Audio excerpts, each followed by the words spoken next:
So guys, the topic of this video is going to be about a Turco-Mongol world. Like this entire world, especially Asia and the Middle East, was dominated by Turks and Mongols. That's the topic of this video, a Turco-Mongol world. What the fuck do I mean by this? If you analyze the Middle Ages, the medieval period, one of the things that you'll quickly come to know about is the massive importance of the Turks and the Mongols. This is like very underestimated in regards to human history, that the massive influence and like importance of the Turks and the Mongols.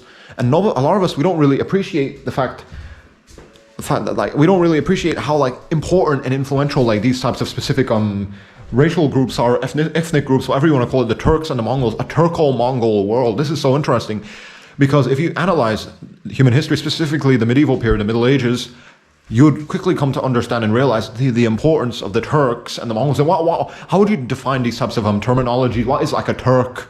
What is a Mongol? Are they the same thing? I don't think so. But Turk is kind of like, what is Turk? Does that mean like someone from Turkey?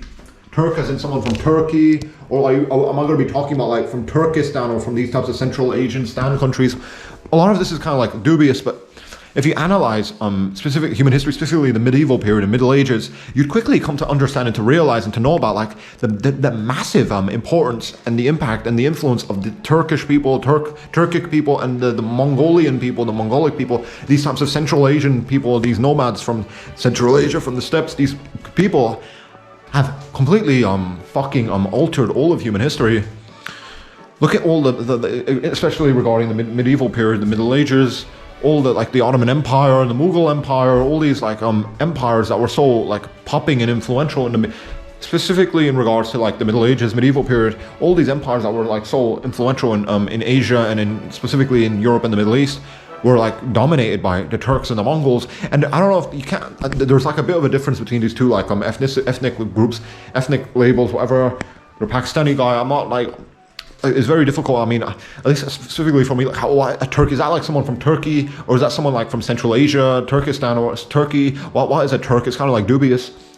But like the Turks and the Mongols, if you analyze specifically the Middle Ages, the medieval period, you'd quickly come to know about and to realize about like how influential and important the Turks and the Mongols are.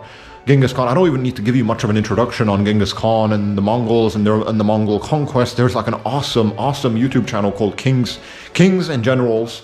And this YouTube channel, Kings and Generals, they perfectly like showcase to you like the full glory of the Mongol Empire, all the bloody conquest. In the video description, comment section, whatever, I'm gonna link you all of like these types of these videos that the Mongol, like the full documentary of that Kings and Generals, this YouTuber channel, and like their documentary on the Mongol conquest. They fully show to you all like the glory of the Mongol conquest, the full glory of the Mongol Empire is fucking amazing. The Kings and Generals, they really fucking like give credit to like the history of the Mongol conquest and etc. In the video description comment section, I'll link you like the full documentary anyway. But the Mongols and Turks, specifically the Mongols, I don't know.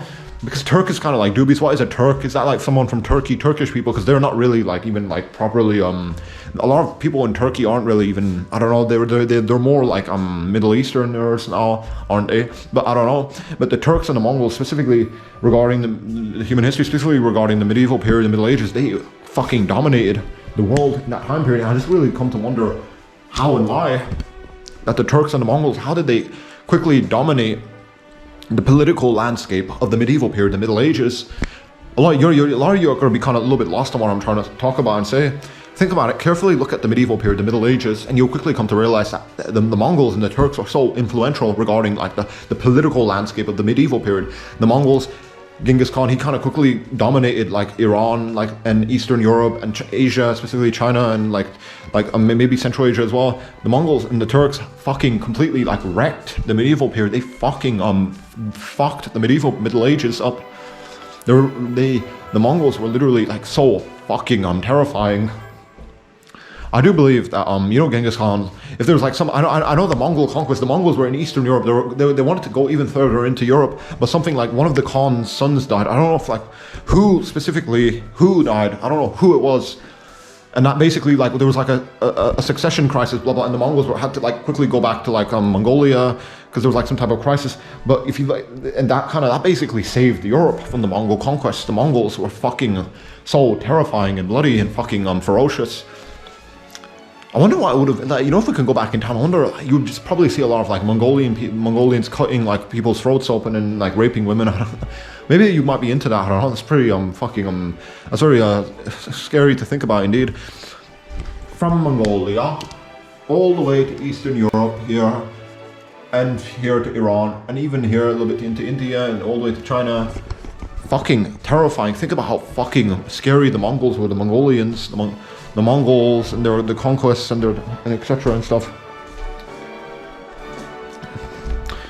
A Turco-Mongol world. What the fuck do I mean by this?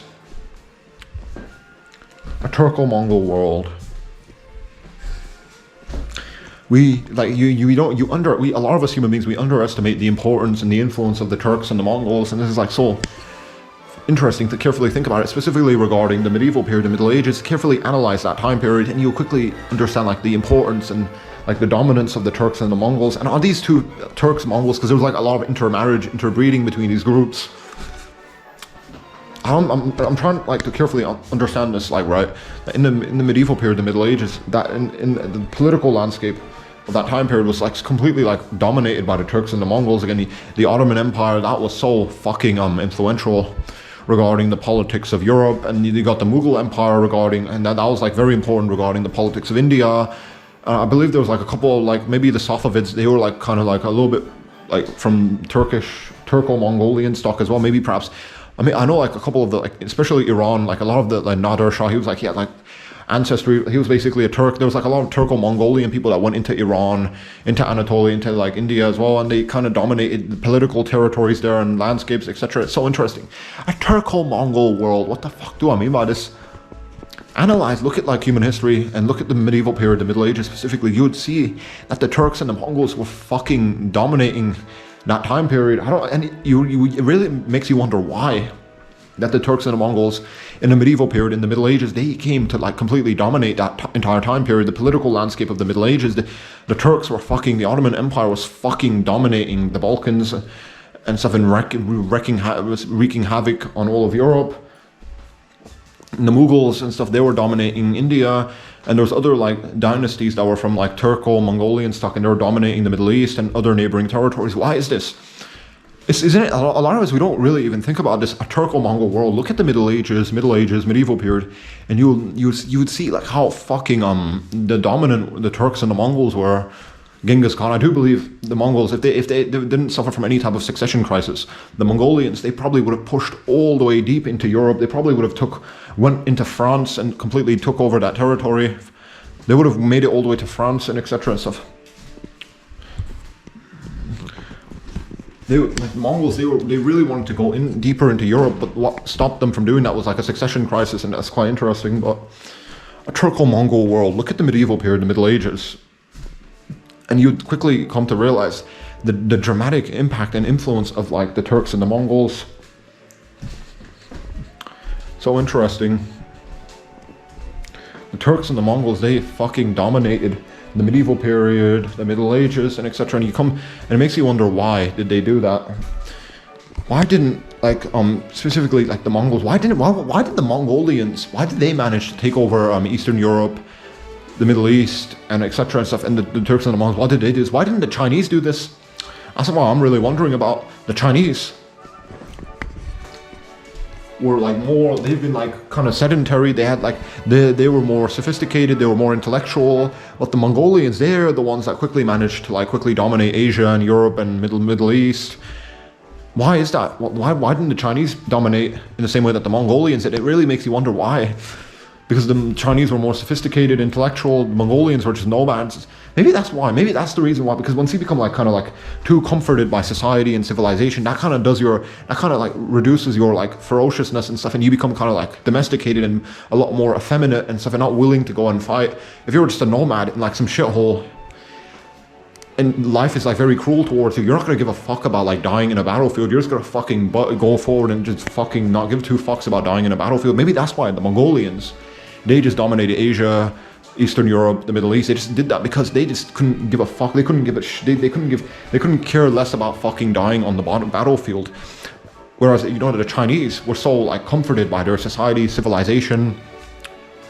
They had all the luxuries they could possibly imagine, etc. and stuff. Maybe that's why the Chinese didn't want to like.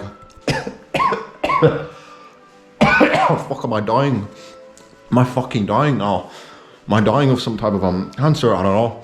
Maybe that's why the Chinese didn't want to fucking go around conquering other people, because they were like, they had too much to lose, right? The Chinese, they had all all of this like sophisticated architecture and infrastructure, and they were intellectual, and they had like all this like advanced culture. They had too much to lose, so they didn't want to lose anything, so they didn't try risking conquering other people. Whereas the Mongolians, they had fucking nothing to lose, so they just fucking, maybe that's the reason why the Mongolians were so like successful in regards to like conquering Asia, the Middle East, Europe. Because the Mongolians, the Turks, they had fucking nothing to lose. They're just nomads in some shithole part of Asia. They couldn't care less about dying on the battlefield, and they had nothing to lose, so they just kept going forward, and that's like so interesting to think about. So interesting, isn't it? That's why I was wondering, if again, analyze the medieval period, the Middle Ages, the Turks and the Mongols were fucking scary, terrifying indeed. Obviously now, like, who the fuck cares about Mongolia and all these little Central Asian countries and etc. and stuff? They're shitholes, really. Central Asia and Mongolia is kind of like a shithole now.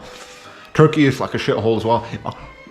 I don't know, but you know, like, look, analyze the medieval period, the Middle Ages. The Turks and the Mongols were really dominating that time period. The political landscape of the medieval period and the Middle Ages, etc., was really dominated by the Turks and the Mongols. And it really makes you wonder why this is the case.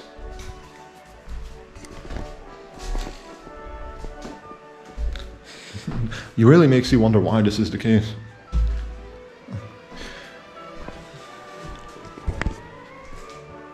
Really makes you wonder, why did the Turks and the Mongols dominate the political landscape of the Middle Ages and the medieval period?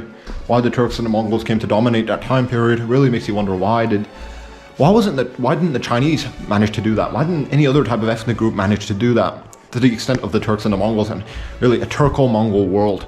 So many like fucking successful like political empires were created by the Turks and the Mongols. Ottomans, Mughals. The Ottomans were so fucking they were very ferocious, although they were kind of stagnating. The Mughals were also kind of very much ferocious but stagnating. Turco-Mongol world, think about it carefully. The medieval period, the Middle Ages, was completely dominated by the Turks and the Mongols. The political landscape of the Middle Ages and the medieval period was completely dominated by the Turks and the Mongols, and you wonder why this was.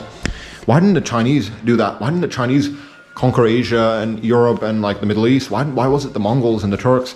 Maybe it's because, again, the Chinese, they had like a sophisticated culture and civilization, society. They had too much to lose, and so they didn't want to lose anything and stuff, and so they didn't risk going and dying on the battlefield. Whereas the Mongolians and the Turks and the Turkic people, they had nothing to lose, so they just fucking didn't give a fuck about dying on the battlefield and conquering other people, and they did that. It's so interesting. And so it's so bizarre to me how the Ottoman Turks, they conquered Greece and the Balkans. How was that even possible?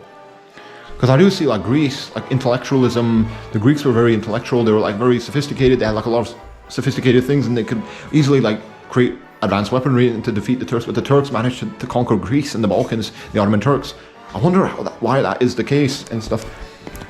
Obviously, that is so bizarre to me, how the Turks managed to conquer Greece and the Balkans. It's so interesting to me. So bizarre to me. It's so interesting to me, like how that's even like possible. That the Turks and the Mongols managed to dominate the political landscape of the medieval period, the Middle Ages, a Turco-Mongol world. Think about it. I don't Genghis Khan. Look at the death toll of the Mongol conquest. It's fucking insane. You know, the Holocaust. 6 million Jews died in the Holocaust. Compare that to like the Mongol conquest. Genghis Khan fucking killed like 40 million people. I know like a lot of his descendants killed a lot more people, and I know Timur the Lame, that guy, he killed like 5% of the world population. He just fucking massacred people, man.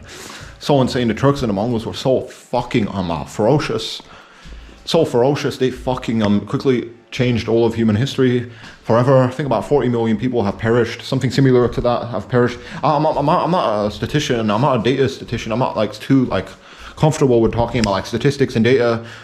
But the Turks and the Mongols, they fucked human history so hard. It's so insane to think about. This The medieval period, the Middle Ages, was completely dominated. The political landscape of the Middle Ages, medieval period, was completely dominated by the Turks and the Mongols. The Ottoman Empire, really, the Ottomans, was Suleiman the Magnificent, were a lot of the Ottoman sultans, were they just descendants, were they also like related to Genghis Khan's lineage? I know that the Mughal emperors were definitely related to Genghis Khan. They were just like, the Mughals basically were a progeny of the Mongols. Let me double check on this. This is so interesting. The Mongolian, the Turco-Mongol world.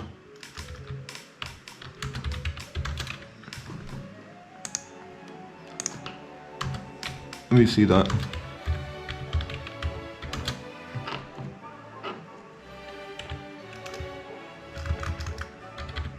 Oh shit, I shouldn't be fucking about too much. The Turco-Mongol world. So interesting how the Turks and the Mongols dominated the Middle Ages and the medieval period.